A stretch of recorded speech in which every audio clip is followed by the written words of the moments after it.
Well, let's return now to the Democratic National Convention, where there have been rousing speeches from Bernie Sanders and the First Lady Michelle Obama in support of Hillary Clinton. Well, I'm joined now by the political scientist, Professor Peter Mathews, who's in Long Beach in California. And Peter, after a lot of worry about divisions being exposed in the party, did Bernie Sanders in the end do the job of uniting them?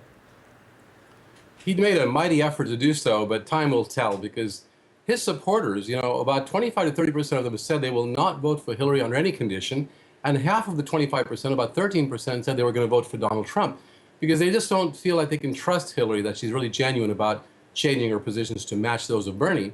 In the case, for example, of TPP, which she supported initially, she actually helped to write it.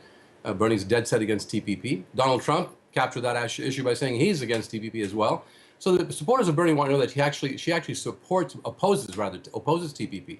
Other issues like healthcare, for example, Bernie was for a single-payer system, such as in Canada, but Hillary was not.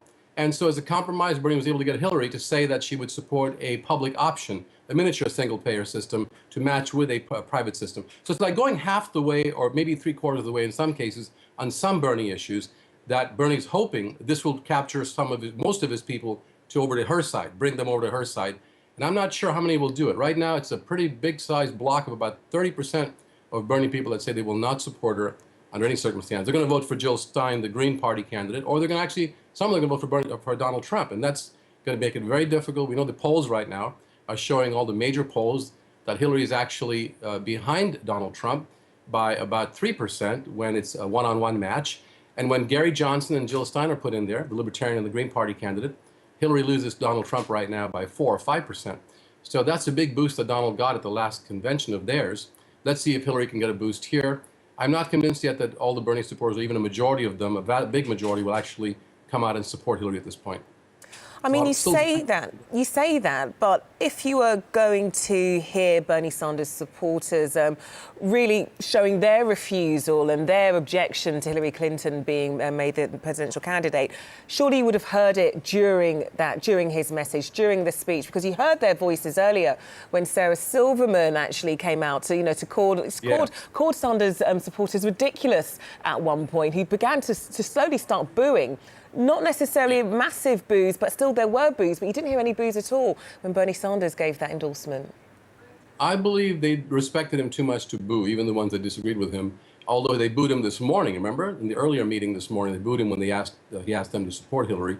So I don't know exactly where they stand. It's very hard to tell until they go in that voting booth, or as the polls will show in the next couple of months, how they're moving, whether they're moving toward Hillary or not. The other thing has to do with the economic issues of the gap between rich and poor, which Bernie's been emphasizing. The inequality index is so high in this country now, and as you saw what happened in Britain with Brexit, there's a reflection here to some extent in the same way that people are upset about losing jobs to overseas, to people, to export of our jobs over here, and some anti-immigrant feeling, unfortunately, which Donald Trump is exploiting. Hillary has to overcome all of that, and she has to also overcome the mistrust factor.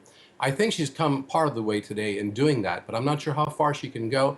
And this is not over. And Donald Trump is a charismatic candidate who I saw him in an interview recently, a one-on-one interview with a news reporter, and he was very effective in using those short, small sentences that reached right to the hearts of the common person. And the vast majority of his support comes from non-college educated white Americans who've lost their jobs, mainly men. And that's a huge chunk of voters. On top of that, he's pulling in some other voters as well. And unfortunately, he uses sometimes language that will tend to divide people. But I wouldn't put it past Trump to try to unite people in his own way, which he started to do in the last speech that he made. He didn't mention Muslims, the blanket ban on Muslims in the speech at the convention. He said, I'm going to make sure that we block anyone from coming to this country from countries that are compromised by terrorism. He left the word Muslim out completely intentionally.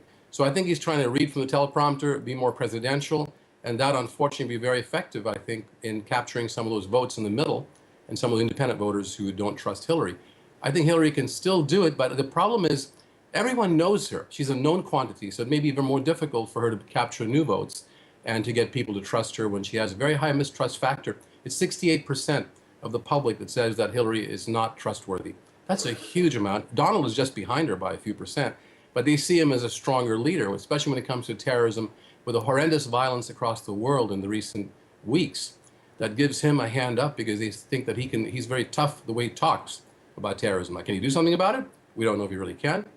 But the bluster that he has and the tough talk appeals to a lot of Americans who are insecure about their personal security and also about their job security.